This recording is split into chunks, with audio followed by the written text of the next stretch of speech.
PYC1501, the nature of consciousness. Already we have done human nervous system, which is comprised of two units, that is the nature of impulse conduction as well as the structure in the brain.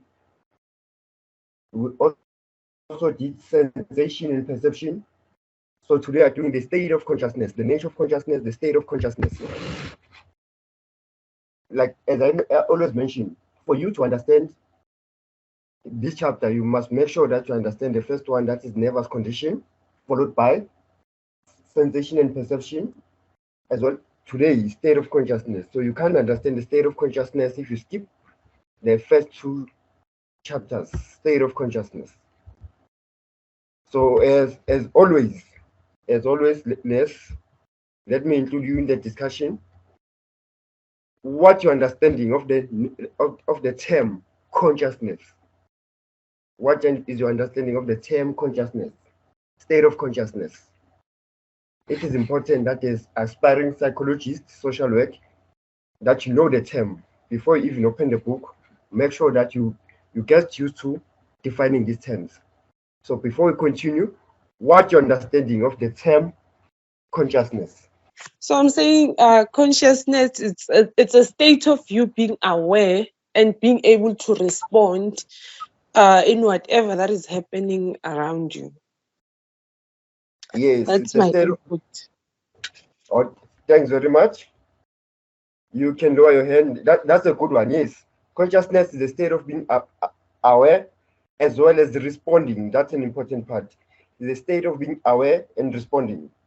Because when you respond, it's a good determinant that you can see that you do understand or you are aware. So that's a good one. It's a state of being aware and responding to it. Responding to it could be psychologically or physically.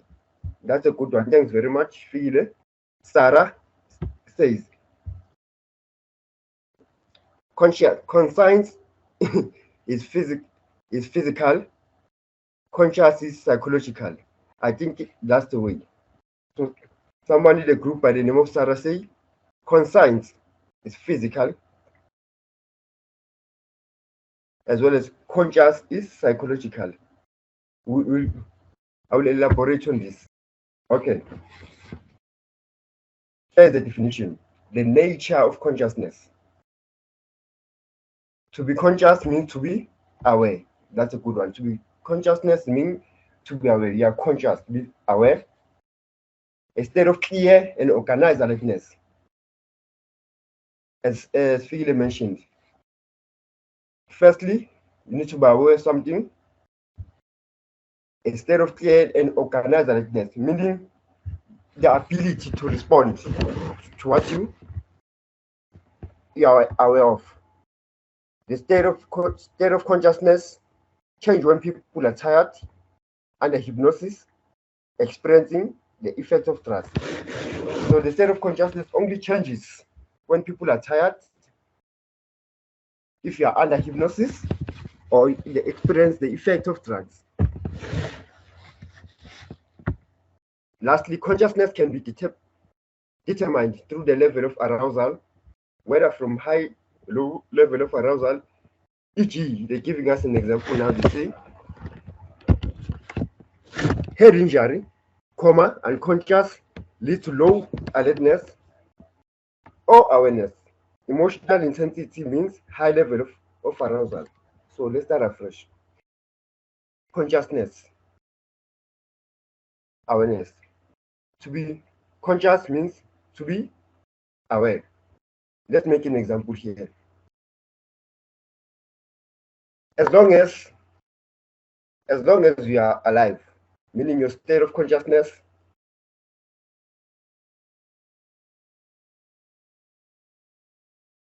is organized. As long as you're alive, the state of consciousness is organized. However, they say when you experience a brain injury, let's assume that you get into a car accident. Once you get into a car accident, chances are your brain will be affected. You go to coma. Coma you can't respond to anything. I can pinch you, I can talk to you, you can't respond, meaning your state of consciousness is being affected. You are not aware of your surroundings. Yes, they say coma is close to what? It's close to death, because you can't respond to anything around you. That's why when a person who's being hospitalized, through coma, there are those machines that are attached to a person's heart, person's veins, so that as soon as you gain consciousness, the machine will make sound, do, as an indication that the person now is aware. Meaning the nerves will indicate to the machine that the person is aware. We're also going to learn about that machine. But for now, a state of clear, meaning you're aware that you're conscious. State of consciousness changes when people are tired. When you're tired, state of consciousness changes. Meaning, let's assume that you're studying, preparing for your upcoming exam. As soon as you experience fatigue, as soon as you are exhausted, no information goes into your brain. You can't process information because the brain needs some rest. Hence they say the state of consciousness changes when people are tired because you need to rest. When they're hypnotized, we're going to deal with hypnosis, experiencing the effects of drugs.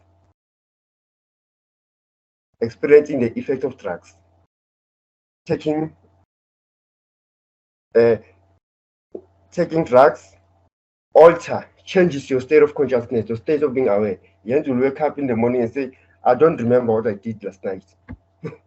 They normally say that I don't remember what I did last night because drugs manipulate your consciousness, your awareness. Consciousness can be determined through the level of arousal, whether low or high. So it depends. Let's move on. So for us to understand consciousness, we need to master the nature of sleep. For us to understand consciousness, we need to master the nature of sleep.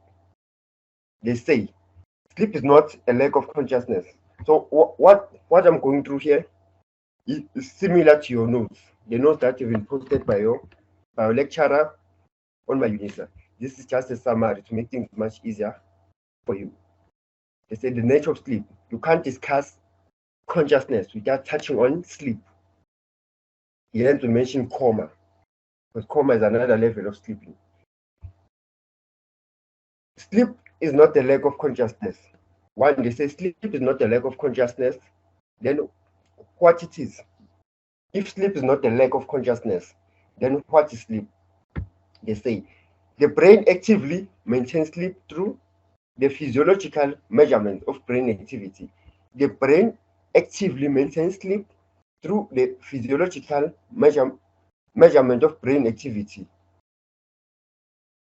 which is called the EEG, electroencephalogram. In short, EEG. The brain actively maintains sleep through physiological measurement of the brain. For now, we can assume, to make things much easier, we can assume that your brain works like the EEG, the machine that I was referring you to. When you are hospitalized, especially when you are in coma, or when you are not aware of certain things, they put machines around your body. One of that machine, the EEG, to measure what? To measure your heartbeat, to measure your veins. Those machines that normally make sound. When a person is conscious, they make sound. When a person dies, the machine makes sounds. Do, do, do, do. They are referring to something like that, the EEG. The brain actively maintains sleep through physiological measurement of brain activity. That is electroencephalogram, the EEG. So they're familiarizing the brain activity with that machine. When you are asleep, it makes it becomes quiet. When you wake up, it makes sound. When you die, it makes a different sound. How does it make sound? Through these waves. We have different waves: delta wave, theta wave, alpha, and beta wave.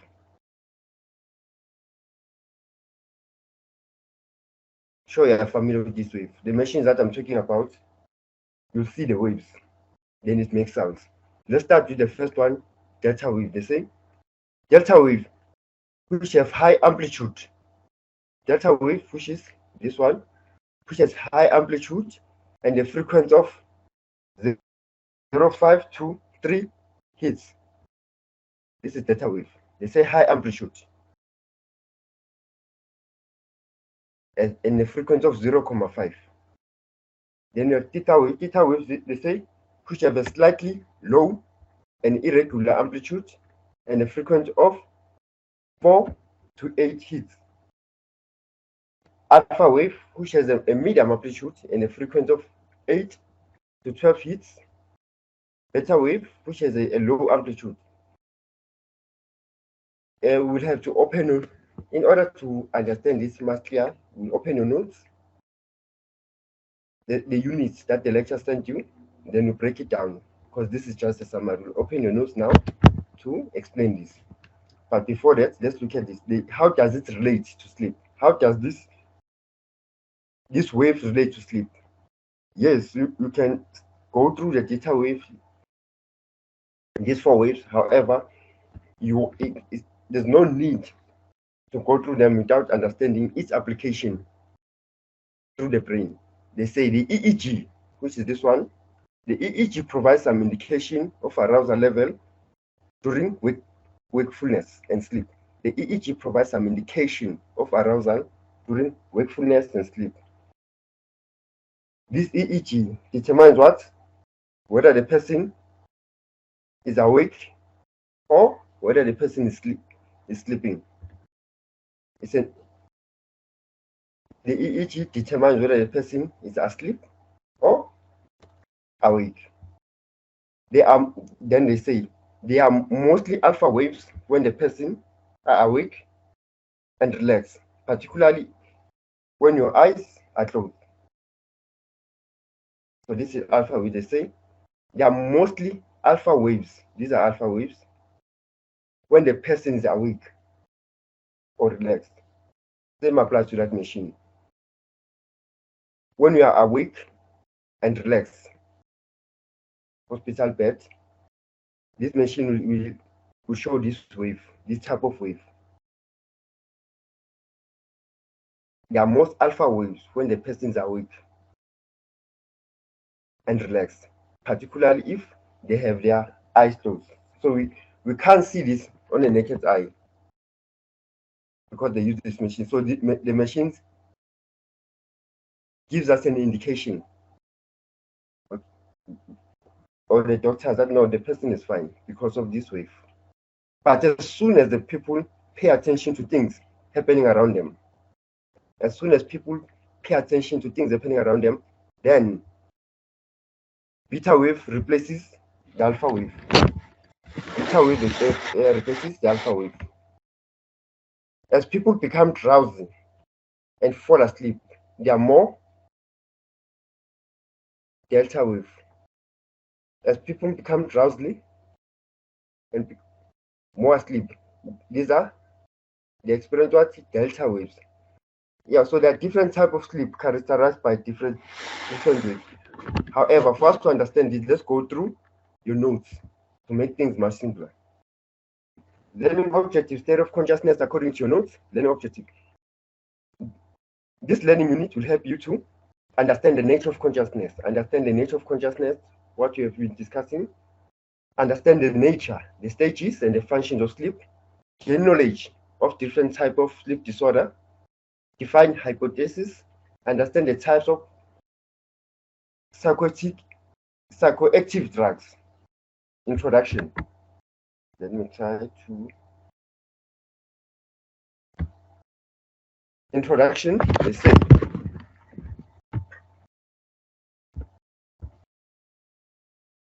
real sense, understanding consciousness involves understanding how effectively people function and why they experience things differently. Understanding how conscious mind works is important for both physical and mental well-being. Like Sarah said, understanding how consciousness works is important for both physical as well as psychologically.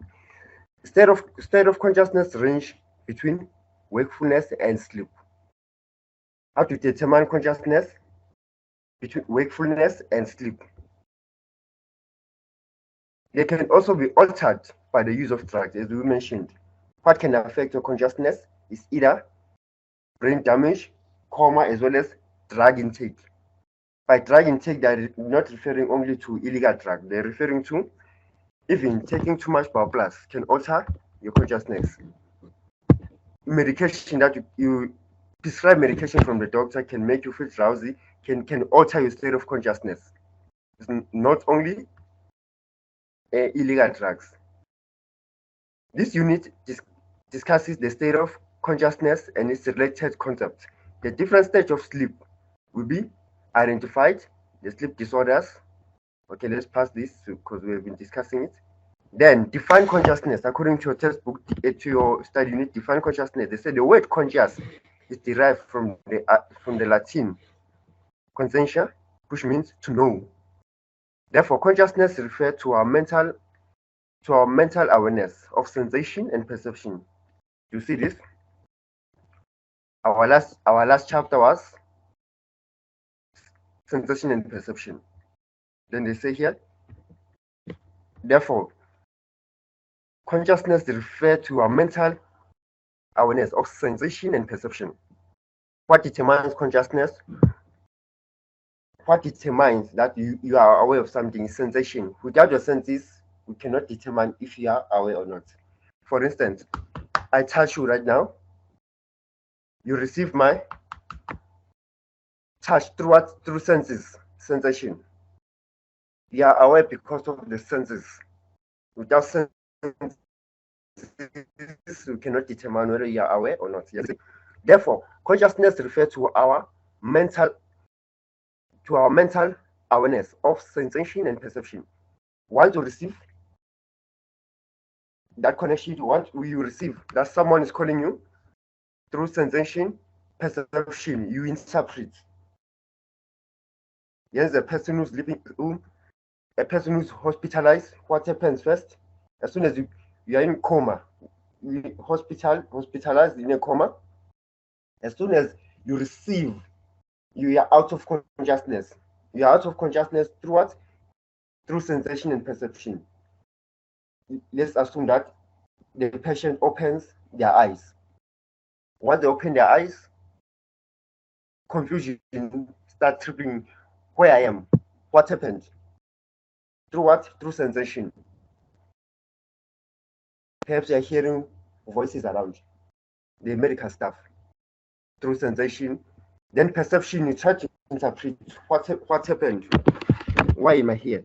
Because you're what? You are out of coma. Perception of external events as well as self-awareness, internal events, including thoughts, memories, feeling about the experience and the self.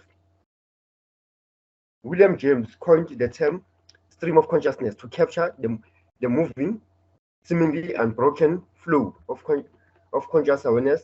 Then we have what? Fred used the term consciousness to refer to the aspects of the mind that can be retrieved. So normally when you multiple choice questions, you see they have different theories who define what? Who define consciousness. We have James who define consciousness. We have Fred who define consciousness. We also have these two, that is Coney and Whitney. So it's Fred Beck, Con, Fred, James. So normally when you ask multiple choice question, we might say to you, defines, we remove Fred, say define consciousness as aspects of mind that can be derived voluntary. Aspects of mind that can be derived voluntary. Then we ask, whose theory is that? Define We put 3 dots. Use the term consciousness to refer to aspects of mind that can be derived voluntarily. Options, we put Williams, we put Fred, might as well put Maslow, and we put James. Then we need to choose which appropriate theorist is related to this statement. Which appropriate theorist is related to this statement. So now, like when you study, make sure that you highlight. For instance, this is James. Perhaps you highlight James, or the PDF is writer protected. I can highlight it, but when you print it out, you can highlight James. What is James' perception in relation to consciousness? They say coined the term stream of consciousness to capture the moving and seemingly unbroken flow of consciousness. That is Williams. James. Whereas Fred says consciousness refers to the aspect of mind that can be retrieved voluntarily. So that's how you study. You highlight the theories because you never know how the question might come up. We're explaining this. The nature of consciousness will continue according to your study unit. It's a consciousness describes our awareness of internal and external stimuli. Why internal and external stimuli? The state of awareness is not only internally, but it's also externally. As Sarah mentioned, physical and psychological. I touch you, you feel the touch, meaning that's the state of being aware. Internally, what do you mean internally? Internally, your organs, you can feel your heartbeat. That is internally. You can feel your heartbeat. Let's say you experience some form of sickness, stomach bug, which is coming from internally. You can feel it. I'm not feeling well today. Why? I'm experiencing pains in my stomach. That is internally. Consciousness describes our awareness of internal and external stimuli. External stimuli is what you see, a physical touch. You are eating, you can determine whether the food is bitter or tastes sweet. Meaning you are aware whether the food is taste bitter or sweet. That is the external stimuli. Consciousness describes our awareness of internal and external stimuli, and we spend most of our time in waking consciousness, a state of clear, organized alertness. They keep on repeating a state of clear, organized awareness. When they say the state of clear, when you say you're conscious, you're aware of something, meaning you're clear, you're not confused. You're clear about what you're hearing. You are clear about what you're feeling. You are fully aware of what's happening around you. Then they say the state of clear. If you are not sure, meaning we cannot determine awareness. It's like asking the person, how do you feel? And say, no, I'm not sure. I'm not sure how I'm feeling. Meaning your state of consciousness is not that clear. That's why if you collapse through perhaps something, and someone hits you with an object, where at your head, on your head, hit an object on your head, you collapse. As soon as you gain consciousness, normally what they do is say, are you okay? Or the doctor, they say, are you okay? A practical example is sports. Normal sports, whether it's soccer or rugby. Normally players will hit head to head, head-on collision, then they lose consciousness. Normally the doctor, what will do? They look at you, your eyes, then they'll ask you, are you okay? They need a response. You must say you're okay. However, your vision is blurry. You can't see clear. They use the finger in front of you. Can you see? How many fingers? What do you see? Is it one finger? 2 finger, 3 fingers. That is to determine if what you see is clear, to determine your organizer alertness. Because you can say you're okay, however, your vision is not clear. Then they say the state of clear and organized alertness. Awareness is of internal stimuli includes, among others, feeling pain, sleeplessness, being aware of our thoughts and emotions. Awareness of external stimuli may include seeing the light, that is external. Include seeing the light, the sun, hearing voices. We experience different state of consciousness at different level of awareness on regular basis. We might even describe consciousness as a continuum that range from full aware of deep sleep. Sleep is a state, they say sleep is a state marked by relatively low level of arousal, of physical arousal. Sleep is a state marked by relatively low level because you are asleep. Once you are asleep, you say your consciousness is low because you don't interact with anything. Your consciousness is low due to reduced sensory awareness, When you're asleep, you don't relate to certain things because you're asleep. You are not connected mostly with reality. Then they say to you, reduce sensory awareness. For your sensory to work, I need to call you. I need to touch you, or waking up from a dream. They say reduce sensory awareness, that is instinct, from period of rest that occur during wakefulness. Wakefulness is characterized by high level. However, the difference between the two, they say wakefulness is characterized by high level of sensory awareness, whereas sleep is characterized by low level of sensory awareness. Sleep, low level of sensory awareness, whereas wakefulness, high level of awareness. You can highlight that. Okay, let's move on. What I'm explaining, the nature of sleep.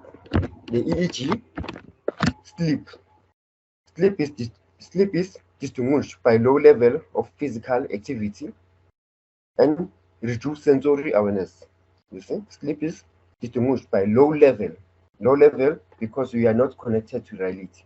When you are asleep until someone calls you. And they say low level.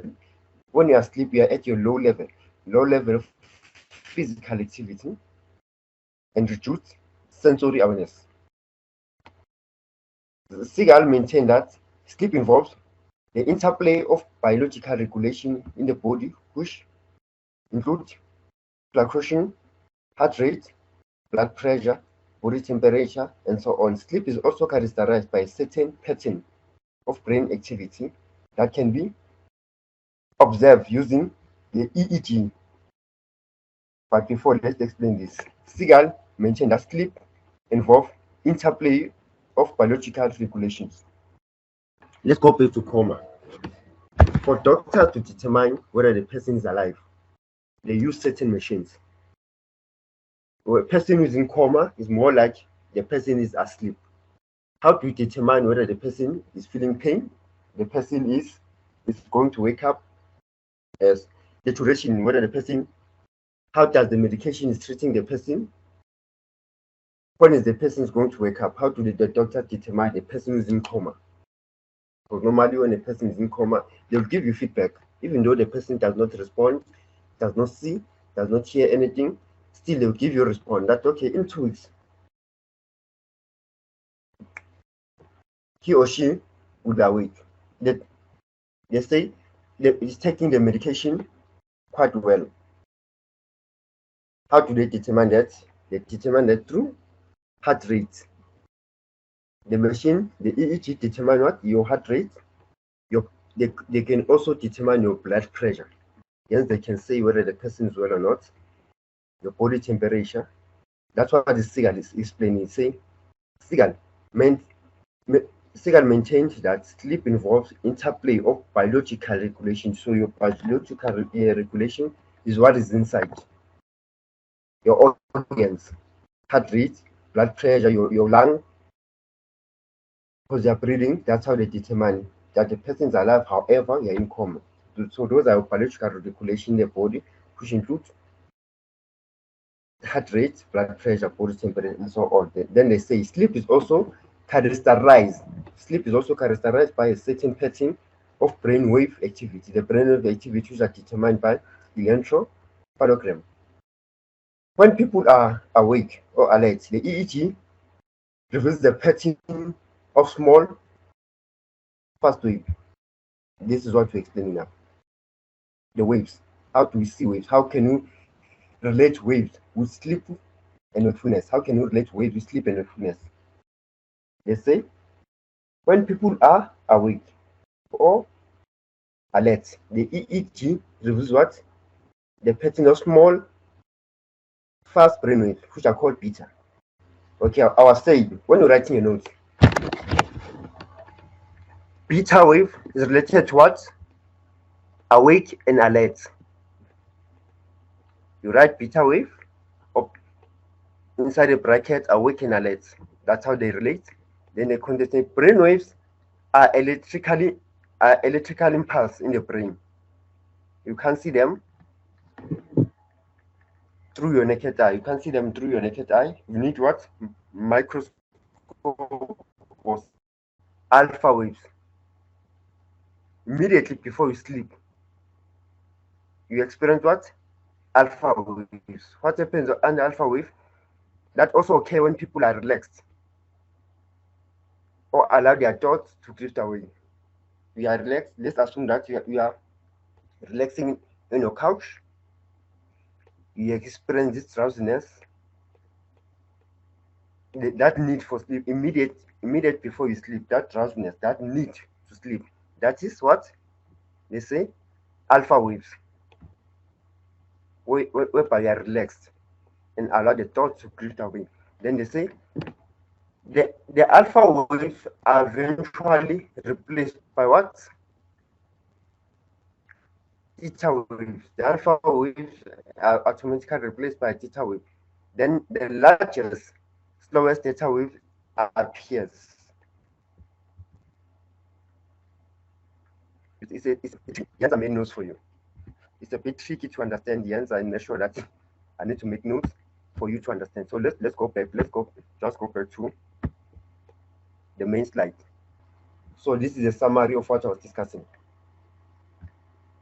They say the EEG provides the EEG. Now we know the EEG determines what? The biological, the brain activities determines your brain activity. The brain actively maintains sleep through physiological measurement of the brain. It monitors, not determines, it monitors your brain activity. When it monitors your brain activity, that's when you can see whether the person is awake or fully asleep. The EEG provides some indication of arousal level during wakefulness and sleep. Remember, during wakefulness, you are at high arousal. During wakefulness, your level of consciousness is high. During sleep, your level of consciousness is very low. There are most alpha waves when the person is what? Awake and relaxed. So when you're awake and relaxed, they say particularly if your eyes are closed, it's alpha waves. But as soon as the person pay attention to things that's happening around them, beta waves happens. As soon as you pay attention to what's happening around you, meaning that's how the beta wave indicates. Then later, the beta wave are replaced by what? Alpha waves. So it's an opposite. There are most alpha waves when the person is awake and relaxed, particularly when your eyes are closed. You are lying on your bed or on the couch, eyes are closed, you are not asleep. However, your eyes are closed, you are relaxed. That is, they say alpha wave. However, as soon as a person pay attention to things that's happening around them, remember, you are asleep, you are not asleep. you are relaxed with your eyes closed. You know that feeling. In your couch, relaxed with your eyes closed. However, as soon as you you hear some noises around you, instantly you are awake. That's what they're explaining here. They say you are relaxed with your eyes closed. You are not asleep. You are awake. However, relaxed with your eyes closed. But as soon as people pay attention to things that happens around them, as soon as perhaps you hear some noise, you experience what? Beta wave. You try to listen what's happening. Then later you go back to the stage. Alpha wave takes place. As people become drowsy and fall asleep, there are more delta wave. As people become drowsy or more asleep, there are more delta wave. Different types of sleep are characterized by different brain waves. So before I continue, I want to check if you do understand before you move on. Before we move on, I want to check whether you do understand. Okay, guys. For now, I'm done with the nature of sleep. Before we move on, I want to understand. I want to check if you do understand. Do you have any question or any elaborations? So I wanted to know the sequence.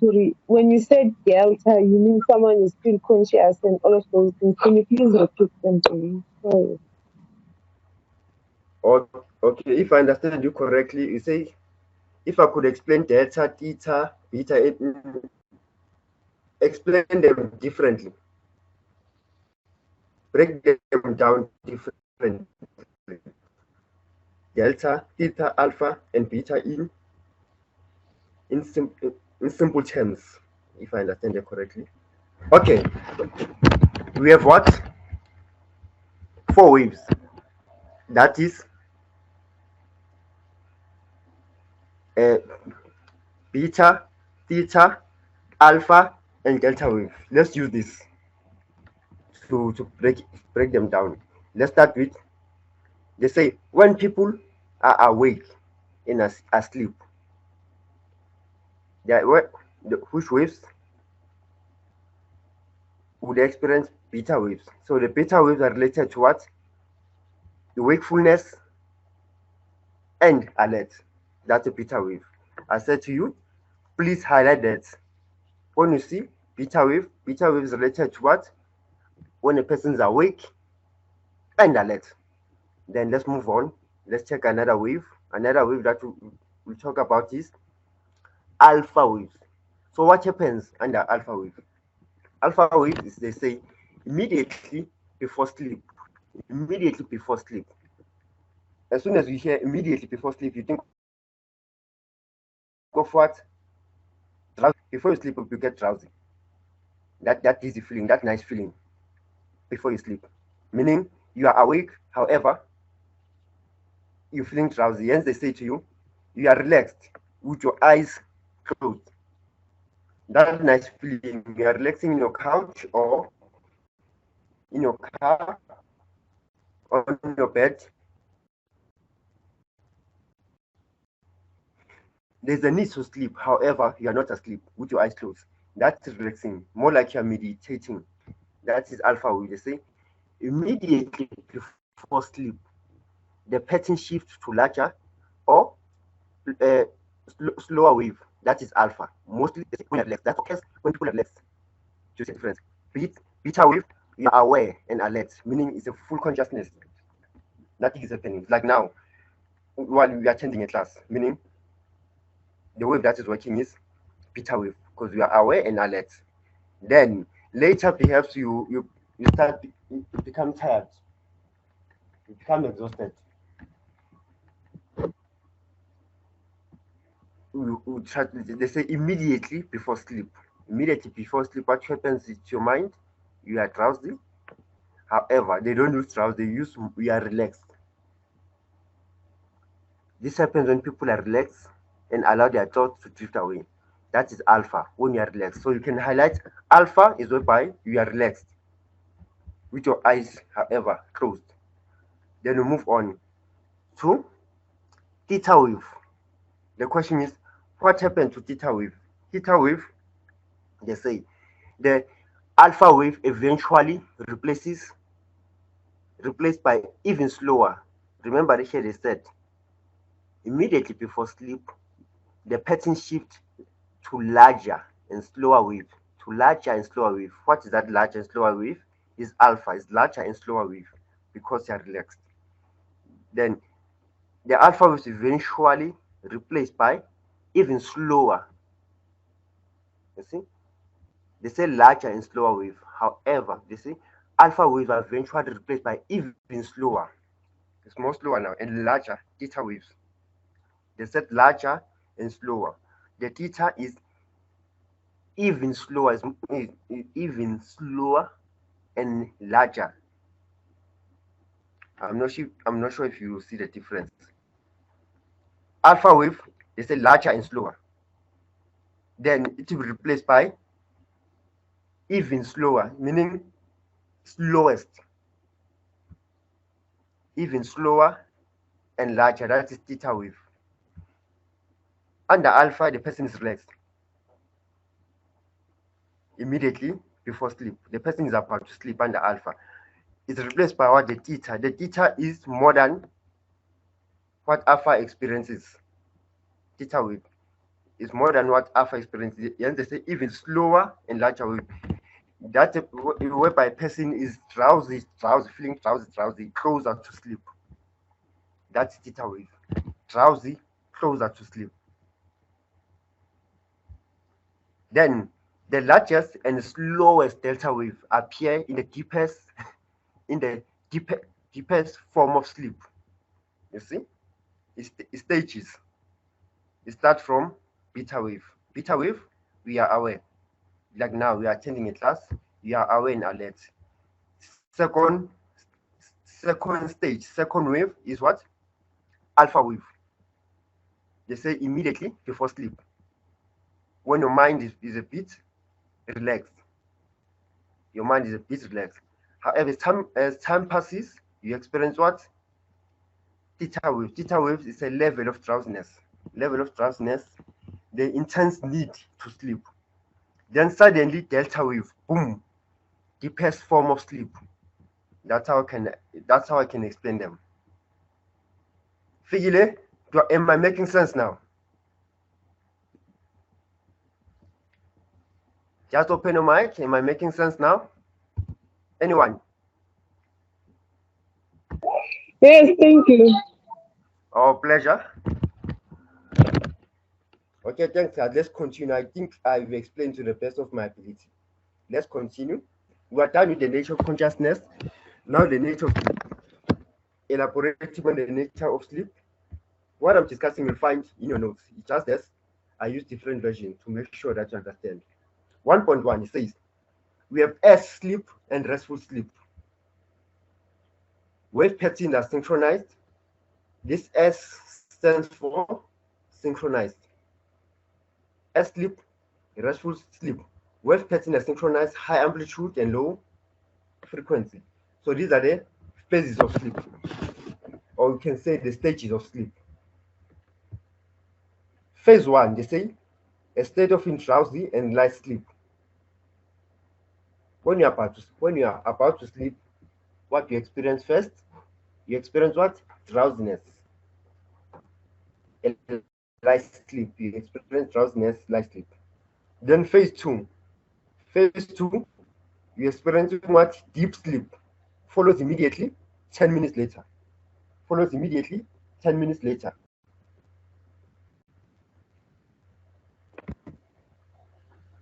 Phase 3 sleep, deep sleep. The person is very relaxed and automatic activity to down. Phase 4, a very deep sleep, difficult to understand that is.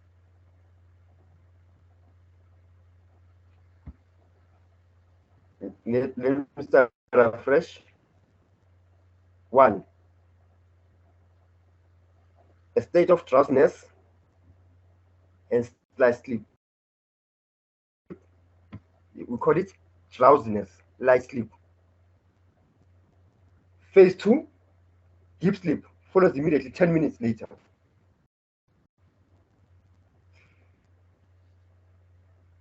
Let's make an example again. That will make me to sleep. You are sitting on your couch. Suddenly, you're feeling drowsiness. That's light sleep. You're feeling drowsiness. Suddenly, after 10 minutes, immediately after 10 minutes, boom, deep sleep. You're in your zone now.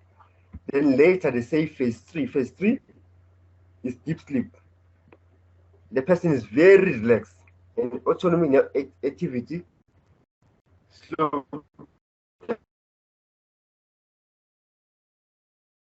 It's even difficult to wake the person.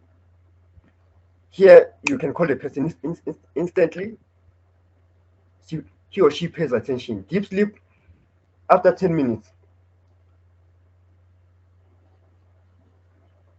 That's why you find people waking up and gasping for air in this stage, because they're in their zone. 10 minutes, they're deep sleep. Then deep sleep, a person is very relaxed and autonomic nervous system. What do they mean by autonomic nervous system slows down? That is, your breathing rate slows down, your heart rate slows down, because they are not in touch now with reality. They are just asleep. Yes, they say relaxed. Autonomic activities slows down. You normally get this, to make a practical example, when your baby, your toddler, asleep, then normally the parents will look at their child asleep, then they feel that nice feeling watching their child sleep. It is a clear demonstration of a very relaxed person, autonomic nervous system, meaning we are peaceful. We are peaceful asleep. Then a very deep sleep, difficult to rouse a person from the state. Yes. Here, it's even difficult to wake up a person deep. With that type of sleep you experience normally 4 o'clock before you wake up. 4 o'clock in the morning before you even wake up. That deep sleep, the nicest sleep, 2 a.m. 2 a.m. type of sleep. So make sure that you know this. The study unit might say stages instead of phases. Even multiple choice question, they might say stages instead of phases. So phase 1, no, that is you experience what? Drowsiness. Phase 2, you experience what? It's a deep sleep immediately after 10 minutes of drowsiness. Phase 3 is deep sleep. The person is very relaxed and autonomic activity slows down, meaning that your internal organs are slowing down. The internal organs are referring to your lungs, which determine your breathing rate, your heart rate, blood pressure, because you are not in touch with reality. You are just relaxed. Then the last one, a very deep sleep. They say difficult to arouse the person out of sleep. It's difficult to make a person wake up in this phase. It's very deep sleep. Then 1.2, we have what? The deep sleep, desynchronized. D it stands for, it does not stand, it's not deep sleep. It's desynchronized, not deep sleep. Desynchronized, they say low amplitude and high amplitude. By this high amplitude and low amplitude, they're referring to the waves. They're referring to the waves. Remember, we said alpha waves, whereby person is awake or alert. Then they tell you that the wave is larger compared to the alpha wave. They keep on mentioning that slower, larger. Those are the waves.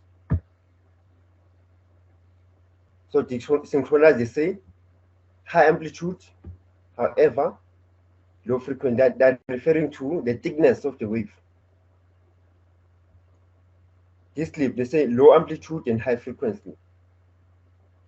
The thickness of the wave, they say rapid eye movement. What is rapid eye movement? Rapid eye movement, they say all people are Desynchronized, low amplitude, high frequency, rapid eye movement. Let's open rapid eye movements in your lecturer's notes.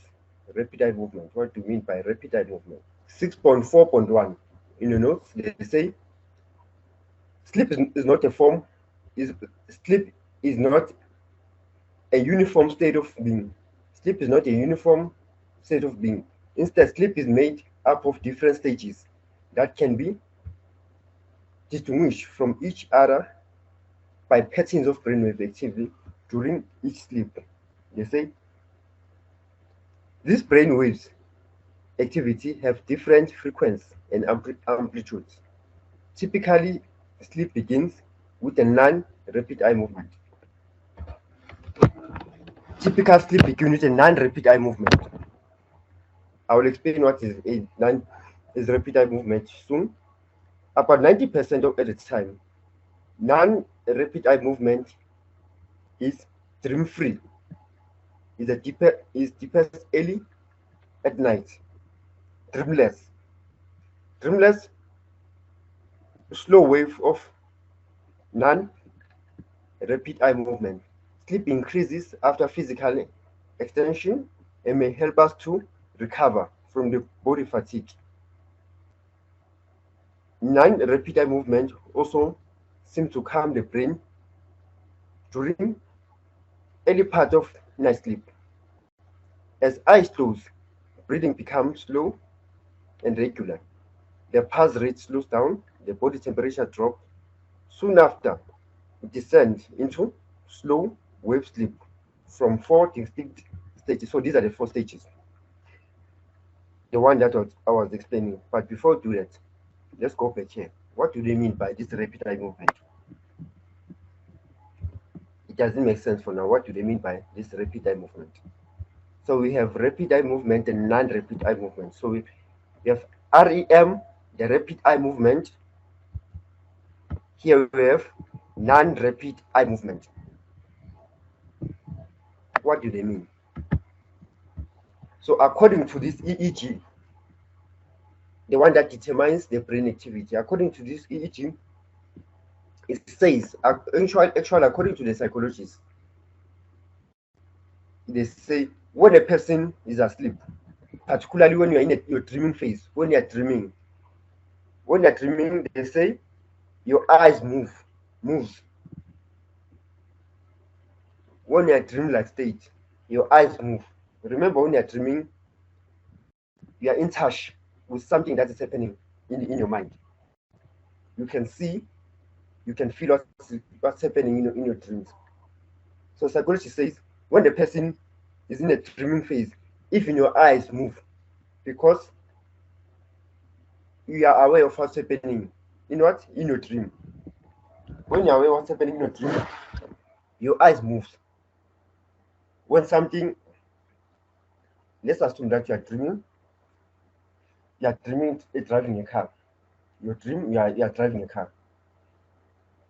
It says there is eye movement. When you turn left, even your eyes will turn left. When you turn right, even your eyes will turn right while you are dreaming. That there is eye movement. When something threatens you during your dream, when something threatens you during your dream, chances are even your body moves. You can even move your hands because you are relating to this dream. So that's why the rapid eye movement. When you are in a dream state, your eyes move. We can't see that because you are asleep. But through EEG, they can determine that certain organs are functioning through dream state. That is rapid eye movement. When you are dreaming, your eyes move. However, at this stage, they say non-rapid movement. Non-rapid movement, they say, this is whereby they say 10 minutes after sleep. 10 minutes after sleep, normally, in this case, your body is still relaxed. No rapid eye movement because you're not in a dreaming state. Let me start afresh so that you'll understand it now. They say sleep is not a uniform state of being. Instead, sleep is made up of different stages. These are the stages: stage 1, stage 2, phase 1, phase 2. Can distinguish from each other by a pattern of brainwave. How can we determine these sleeping patterns? We can determine the sleeping pattern through the brainwave. The brainwave, how do you determine brainwave? You determine brainwave through what? EEG. These brainwave activities have different frequency and amplitude. Remember the waves, the four waves: delta, theta, alpha, as well as beta wave. They say typical sleep begins with a non-rapid eye movement. Typical sleep begins. Let's assume that you go to bed now, you want to sleep. They say at that stage, the sleep begins with a non-rapid eye movement. They say about 90% of the time, non-rapid eye movement sleep is dream-free, no dreams. It's the deepest early at the night. Deepest early at the night. You sleep 8 o'clock, your body is relaxed. Chances most, they say 90%, you won't experience any dream-like zone. 90% of people don't experience any dream. They say it is dreamless. Dreamless, slow waves of non-rapid eye movement. Sleep increase after physical extension and may help us to recover from body fatigue. They say for now, your body is trying to relax. There's no need to dream.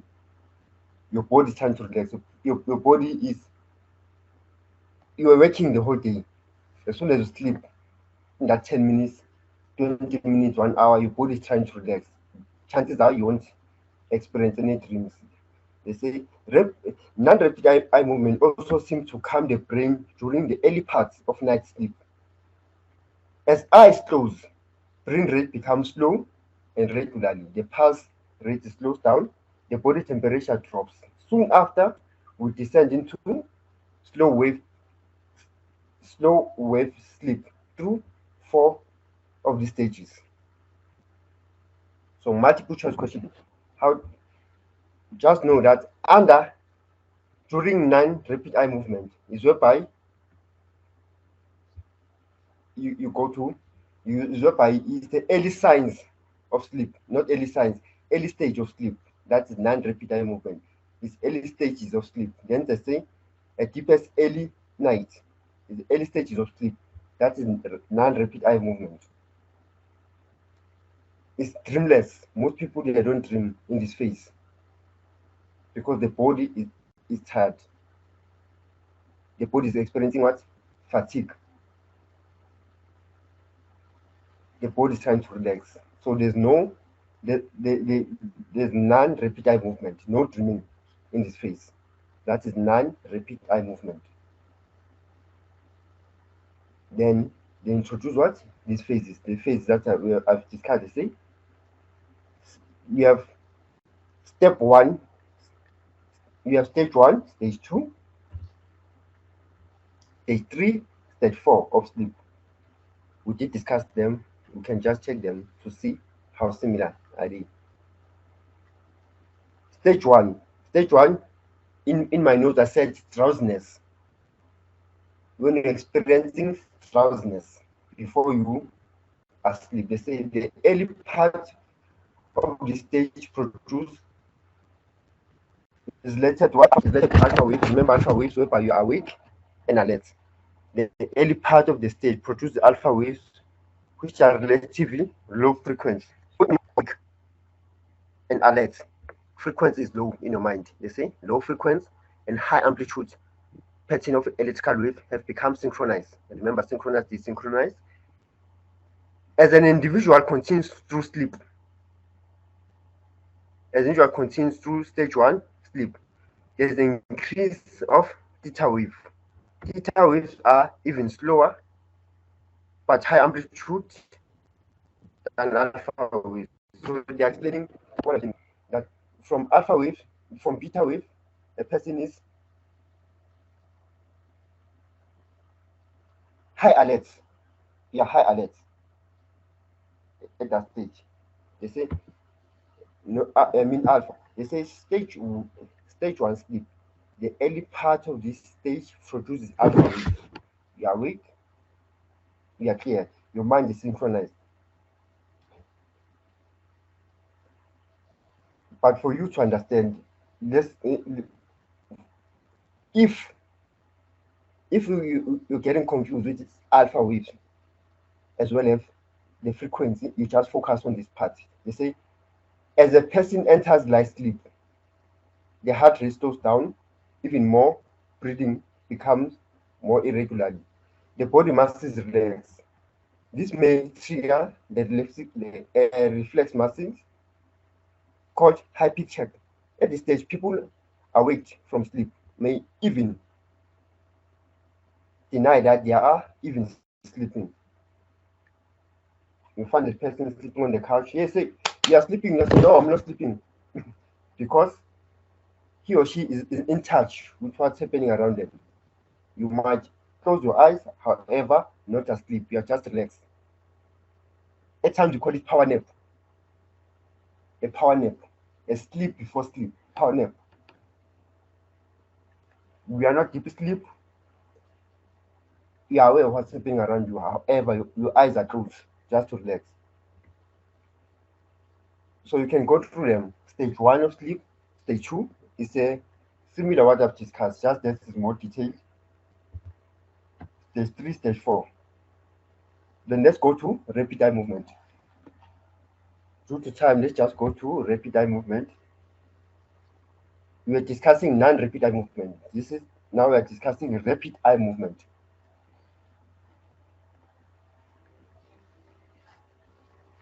There is much more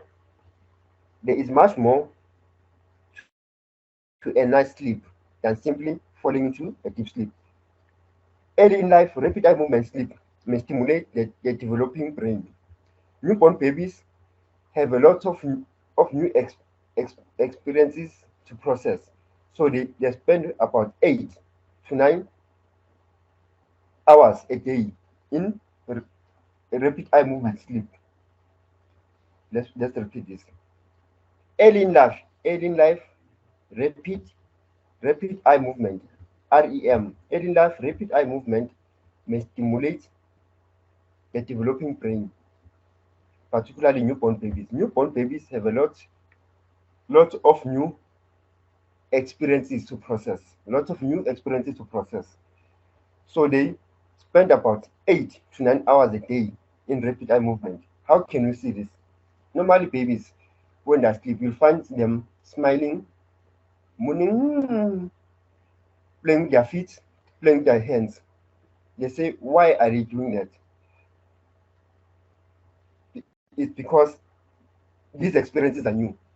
Unlike you are used to dreaming. At times, you even at times forget our dreams. We can even control our dreams in a sense that if the dream is too intense, instantly we wake up because now you're more cautious, more aware of what's happening. However, this differs to newborn babies. They say newborn babies have a lot of new experiences to process. Certain things are new to them. Yes, they say. So they spend about 8 to 9 hours a day in a rapid eye movement because it's a new experience. It's not they are not familiar with it. They are not more conscious to certain experiences. So when this happens, in short, this teaches them. This is how they learn the new experiences. They say newborn babies have a lot of new experiences to process. So they spend about 8 to 9 hours a day in a rapid eye movement. Rapid eye movement, dreaming phase. Fluctuation in other sleep hormones can cause the recurring cycle of deeper and lighter sleep throughout the night. During this period of sleep, the eyes occasionally move under the eyelid.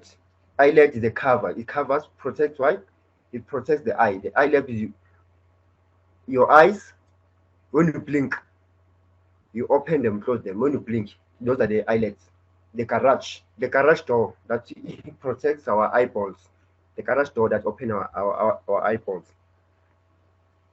They say the eyes occasionally move under the eyelid. This is called rapid eye movement. And dreaming usually occurs during that period. When you dream, rapid eye movement, you experience rapid eye movement, the one I was explaining. Rapid eye movement sleep also shows the return of fast, irregular EEG pattern similar to stage 1. In fact, the brain is so active during rapid eye sleep that it looks like the person is awake. They say when you are dreaming, it almost looks like the person is awake. You see this? That the brain activity. This is the brain activity determined by the EEG. EEG determine the brain activity. That's what they're explaining here. They say during rapid eye movement, REM sleep also shows the return of fast, irregular EEG pattern. How do we see that there's rapid eye movement? We see rapid eye movement through the EEG, what we call EEG, the electrophenologram. Rapid eye movement sleep appears to sharpen our memories, more important experience. The value of more REM sleep is that it helps us to sort, retain memories, especially memories and strategies of solving a problem. So in short, during dreaming phase, they say when you are dreaming, when you're dreaming, it's more like you're awake. When you're dreaming, it's more like you're awake because you can see, you can scream, you can jump, you can smile, you can even laugh through a dream. It's not witchcraft, according to psychologists. You can laugh, you can jump, you can relate because you can see what's happening in your mind. Yes, they say. In fact, the brain is so active during dreaming, REM, that it looks like a person is fully awake. That's why when you dream silently, if a person wakes you up, you'll find that you are more aware of what's happening around you compared to a person who was not dreaming. When you are dreaming and suddenly wake up, you become more aware. Hence, most of the time you dream and you wake up because you are closer to wakefulness. Unlike a person who will in deep sleep without dreaming, when you wake the person up, he or she wakes up confused. Compared to when you wake up from a dream, you are aware of what's happening around you. The question now is, why do we dream? Why do we dream? What happens when we dream? Are there any benefits of dreaming? Then they're explaining it here. They say rapid eye movement sleep appears to sharpen our memories. They say it sharpens our memories of a previous day, more important experience. The value of more rapid eye movement sleep is that it helps us to sort and retain memories, especially memories about strategies. So psychologists will tell you that when a person dreams, you are trying to reorganize information in your brain. Your brain is trying to reorganize information. Remember, during a day, you experience a lot. You are driving, you are studying, you are talking to people, you are making food, you see an incident, something will make you smile, certain things will make you cry. During your experience, there are things that are necessary, there are things that are not necessary. Then, when you dream, rapid eye movement, they say rapid eye movement is trying to sort out the important things from the non-important things. That's what they are saying. When you experience rapid eye movement during the night, your brain sorts out what is not necessary, you forget, what is necessary remains through rapid eye movement. You need to go to sleep in order to relax. They say take a break, go to sleep. As soon as you sleep, the body organizes information. Yeah, that's why you wake up fresh because your mind is not overwhelmed now. They say roughly 85% of the time people awake during rapid eye movement, vivid dreams. Some eye movement correspond to dream activity. People born blind also show rapid eye movement. So they say even if you're blind, even when you're blind, by the use of the EEG machine, it shows that you are in a dream state. You can dream, you can visualize, because dreaming is more like you visualizing. Your eyes are closed, but you visualize. Dreams during rapid eye movement tend to be longer, clear, more detailed, more bizarre than thoughts and images that occur during non-rapid movement. Okay. I hope it's clear regarding the rapid eye movement and the non-rapid eye movement. We now need to move to another stage of the discussion. We did explain the stages. Rapid eye movement, we did explain. Then the functions of sleep. According to cognitive theory, rapid eye movement as well as neurobiological. This is what I'm explaining by saying, why do we have to go to sleep? Why is there a need to sleep? We sleep because we want to relax. How do we relax? When we sleep, we are not just relaxing our physical aspect, our body. We also relaxing our psychological being. How does our psychological being relax? It's relaxed through what? Cognitive theory. Say cognitive theory, REM, rapid eye movement, as I was explaining. During dreaming phase, during rapid eye movement, your mind is trying to what? To organize information in your body. It's trying to reorganize information in your mind. What is necessary and what is not necessary. What is important is what is not important. That is through cognitive. Remember, cognitive is your reasoning and thinking parts, reasoning and thinking aspects. So it reorganizes information in your brain. What is important remains. What is not important, you forget. That's why during a day, what you experience, what you see, there are certain things that are important, there are certain things that are not important. You are driving on a road, a pedestrian passes in front of you. You are able to stop your car and pass. You can discuss it with your friends. These pedestrians, but that information is not important. Chances are, as soon as you wake up and sleep, you forget about it. However, attending this class, sharing this information, that information won't move away easily, because that is more important. You pay attention to it. You're writing notes. It's difficult to forget this information compared to a person who's treated you in the street, compared to a guy who pours a petrol while you were driving, not while you're at the gas station. A person who shouted your name, you assume that the person was shouting, was calling you, but was calling another Siyabonga, another Sarah. As soon as you go to bed, you wake up, you forget, because that information was not important. So that's what cognitive is saying. The rapid eye movement during dream-like state, there are things that are important, there are things that are not important. Your mind is trying to reorganize information through rapid eye movement. That is a function of sleep. To reorganize information in your body and in your mind and to relax your body. Same applies to neurological perspective. Neural network that supports memory. Your neurons work constantly. Because of your neuron, you are alive. Because of your neurons, you are able to attend this class. Remember, your body has millions of neurons. They work effectively. They work non-stop, no break. You can see the mouse that are moving. You can differentiate the color. This is purple, lightly white, brown, white. The phone can ring.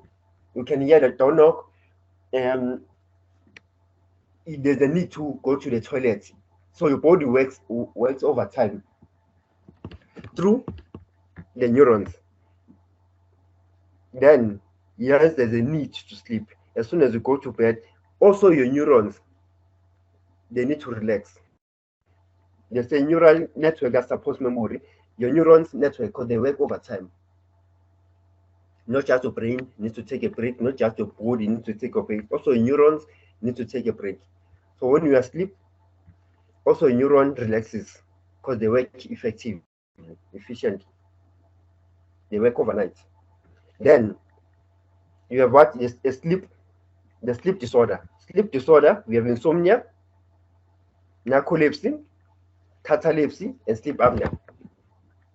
5 sleep disorders. They say insomnia is the most popular, the inability to sleep. The most popular one, the inability to sleep. You go to bed while you were feeling drowsy, suddenly there's a lack of sleep. That's insomnia, the most popular one. The lack of sleep, insomnia. Then you have narcolepsy. Narcolepsy, the overwhelming need to sleep. The overwhelming need to sleep. That nice feeling, drowsiness, you want to sleep so much, particularly when you're sitting on the chair comfortably somewhere. Mostly when someone is driving you and it's hot, that overwhelming need to sleep, or sitting on your couch, that overwhelming need to sleep. They say overwhelming in narcolepsy, that nice feeling, the urgency, the need to sleep. Then you have what? Catalepsy. A catalepsy, they say it's a sudden collapse. It's a sudden collapse. Normally it happens when you receive a call that something has happened, perhaps your close one. Whether your close one is it was involved in a car accident, or someone has passed away, or you receive good news. Imagine lots of phones, they say, congratulations, wanted to inform you that you have won 10 million. Suddenly, your mind collapses. You are in disbelief. That's what they are talking about here. A sudden collapse. Like you are brain dead for seconds. You receive a call that something had happened. Hence, you'll find they phone you, or you are phoning from this hospital, want to inform you that someone close to you has passed away. Suddenly, you become quiet. Even the caller say, hello, hello, I'm still there. Your mind collapses a bit. Second, then you come back to reality. I hope my example my example is making sense. They phone you, you want 10 million, you are in disbelief, you keep quiet first. No, I'm still here. Please repeat what you just said. Your mind is saying no. It's difficult to believe it. So it's a sudden collapse. At times when something, somebody slaps you hard, that unconsciousness, a sudden collapse, that unconsciousness for a few seconds, you're feeling dizzy. That's an example of catalepsy. Then sleep apnea. Sleep apnea, they say, a condition of breathing difficulty during sleep. A condition of breathing difficulty during sleep. You are asleep, suddenly you wake up and gasp for air. You know those people. You are asleep, suddenly you wake up, then they go back to sleep. They will ask what causes it. At times it's a condition that you are having. At times you're not sleeping proper. Your neck is not conditioned properly. And you wake up and gasp for air. Okay, guys, this is the last part of our discussion, hypnosis. But before we do it, let's go back. I want to see if you do understand that. I want to continue, but before I continue, any question regarding the rapid eye movement, the sleep disorders, before we move on? Any questions, any elaborations based on that? Then we discuss hypnosis. We close the class. The state of consciousness is so detailed. As you can see, it's so detailed. When you explain it, you need to make sure that we go back and forth. We go back and forth. because it's so detailed. Hypnosis are situations in which people's behavior are involuntary and hypnotic. This is done through the process called increased suggestibility in the context of special relationship between the person and the hypnotist. Hypnotized people can walk around and respond to things in the real world. A person has to be willing to be hypnotized for it to succeed. Hence, hypnosis is based on increased suggestibility of the person or patient. What is hypnosis? What do you understand about hypnosis? Let me give you a scenario. There are instances whereby a person goes to a psychologist, but it's difficult for a psychologist to get to the root of the matter. Or it's difficult for a person to express himself, for the client to express him or herself clearly. Or that you don't want to remember. Let's say when you're a kid, something happens to you. And now your adulthood is affecting you, but you're not sure what happened. Let's say at the age of 2 years,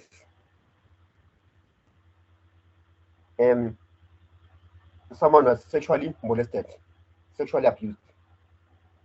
Even though at the age of 2 years, 1 year, even though at the age of 30 years, you don't remember the details. But deep down, there's that thing that says something happened to me, but it's difficult for you to explain it, to express it. And that thing affects what? Affects your relationship, affects your well-being, because it affected you while you were a kid. I think you're familiar with those scenarios, those settings. You are at the age of 30 or even 17 years old, high school. You feeling you are sensitive around people. There's that hatred towards men, but you don't know it. There's hatred towards women, but you don't know it. At times, you'll find some parents, particularly women, not having that love for their kids, perhaps their daughters. But you ask yourself, what happened? That's when the hypnosis comes into play. You find yourself that you are afraid of the crowd. But what the root of the matter? What caused that? There are people afraid of water. There are people who don't take a shower. Instead, they bath. They do bath, but they don't prefer a shower. They rather open water in the bath than bath, not using a shower. Because the shower, any water sprinkling terrifies them. Shower, you go in the shower, you open it, water sprinkles from your head. That's a traumatic experience to some people. And you find that those people, perhaps at their young age, they drowned. They had a bad experience with water. They had a bad experience with the lake. Then they hated water throughout their life. To deal with that, chances are go to a psychologist to deal with those phobias, but it's difficult from the psychologist to deal with that. Then they refer you to the hypnosis. So hypnosis will assist you in going deep to the unknown and making them known. Then I can explain now. They say are situations in which a person behavior involuntary hypnosis. So once you go to a hypnosis, you go to a psychologist refer you to the hypnosis. Hypnosis, you try to do what? They work by influencing your behavior to be involuntary or hypnotic. Are situations and a situation in which people behavior are involuntary. So hypnosis, they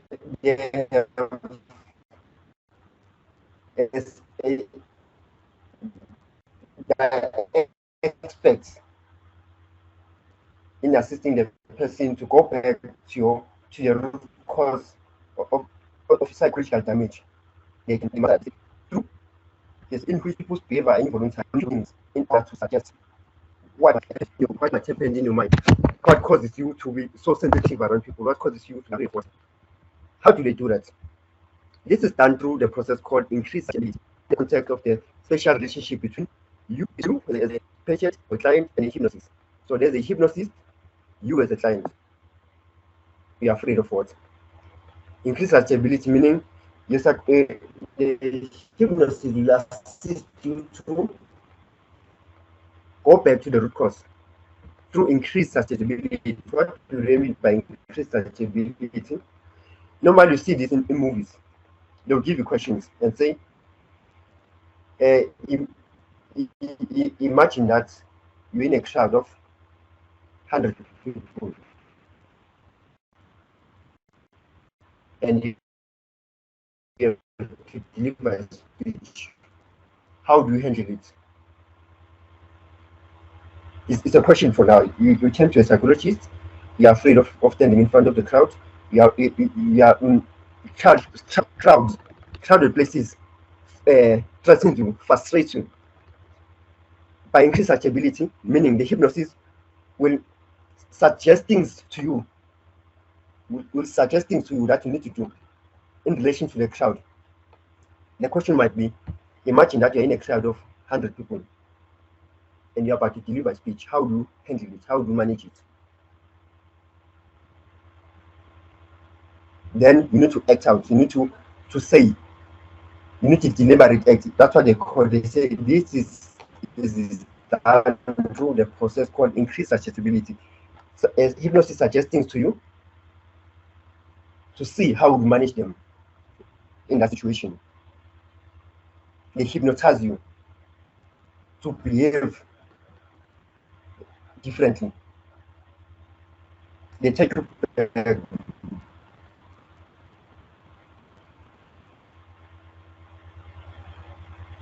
normally you see this in movies. You call it increased susceptibility. They suggest things. They ask you questions. Involuntary response. Involuntary response. The way, yes, they say a situation in which people behave are involuntary. Involuntary meaning you do things not being aware. You are not doing things voluntarily. Voluntary is involuntary is the need to go to the toilet. It's involuntary because you can't control it. But as soon as you make a decision that I need to go to the toilet, you are hungry is involuntary. But as soon as you make a decision that you need to go to eat what type of food, that is voluntary. So involuntary in this case, they say are situations in which people behave involuntarily. So hypnosis is done involuntarily. They influence you to do certain things. The hypnosis influence you to do certain things without your level of knowledge. Because they put you under hypnosis. It's more like when you go for certain operations. Especially guys, when guys go for circumcision in the medical facility, what they do, they inject what? Certain medication so that you won't feel pain. They inject certain medication so that you won't feel pain. While they operate you, you can even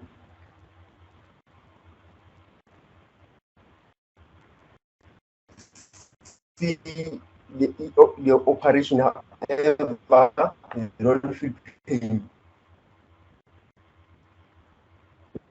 More like you're being hypnotized in another way. It's more like you're being hypnotized. You do certain things without feeling that you're doing those things. Through what? Increased susceptibility. This is done through the process called increased susceptibility. The hypnotist will ask you a question. How many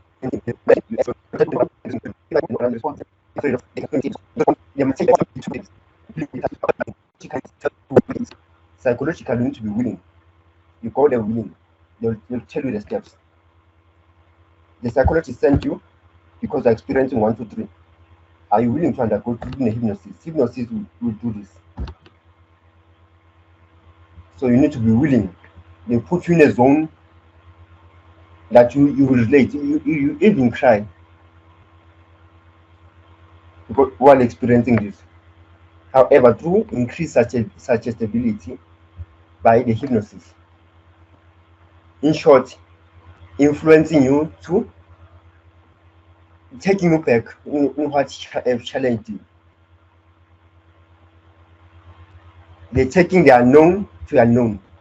You don't know what's affecting you, even the hypnosis doesn't know what affects you. So from unknown, it will be known.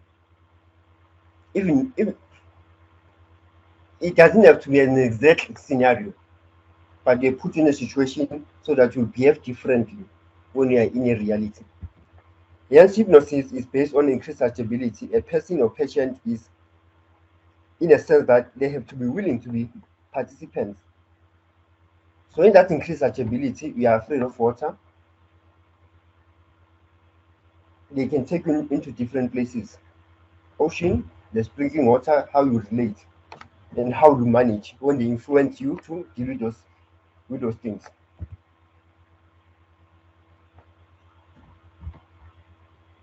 What hypnosis can do, and hypnosis produces relaxation, concentration, temporary changes in the behavior. Hypnosis produces relaxation, concentration, and temporary changes in the behavior. Another use of hypnosis is post-hypnotic suggestion, which refers to suggestion to do and experience something in a particular after coming up of the hypnotized state. Okay, let me read again. Another use of hypnosis is post-hypnotic suggestion, which refers to the suggestion to do or experience something in particular after coming out of hypnotized state. Currently, you are being hypnotized. They are trying to assist you to get the root why you're afraid of water. Besides getting to the root of why you're afraid of water, they assist you in how to manage. They are dealing with your phobia, they are dealing with your fear. How do you determine that a person now can conquer fear, can deal with this situation?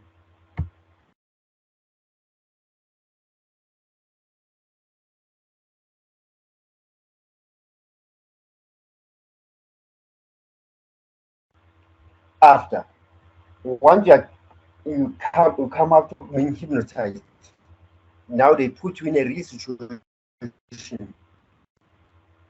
They put you in a crowd, they put you next to the ocean, just to see how you manage the situation. Now,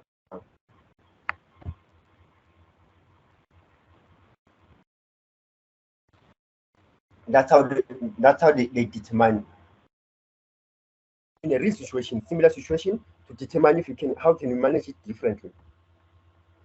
What hypnosis cannot do. This is a myth. What hypnosis cannot do, hypnosis does not prevent the body from experiencing pain. Hypnosis does not prevent the body from experiencing pain. An example that I've given you, when you do an operation, is either they apply certain medication so that you be unconscious. Depends on the type of operation. There are operations that needs a person unconscious in a coma-like state because that pain can lead to death. So they decide to put an injection so that you cannot feel it, you cannot see anything. Yeah, but there are operations that you need to be alive. You need to be conscious when they do them. However, they kill the pain. Like I've said, when you do circumcision, they inject you direct on your penis so that you won't feel any pain. However, they say hypnosis does not prevent the body from experiencing pain. Not that you won't feel pain, you will feel pain. However, your pain sensors are disabled. Not that you won't feel pain, however, your pain sensors are disabled. How do you see that the person is experiencing pain? You go back to EEG. They put those wires around you, they connect the EEG machine on your body. They can determine the pain towards your blood pressure. How high is your blood pressure? Your breathing rate, your heart rate. That's how they determine your whether the person is feeling pain or not. To minimize danger. Because if your blood pressure is high, they need to inject something to lower down the blood pressure while they operate you.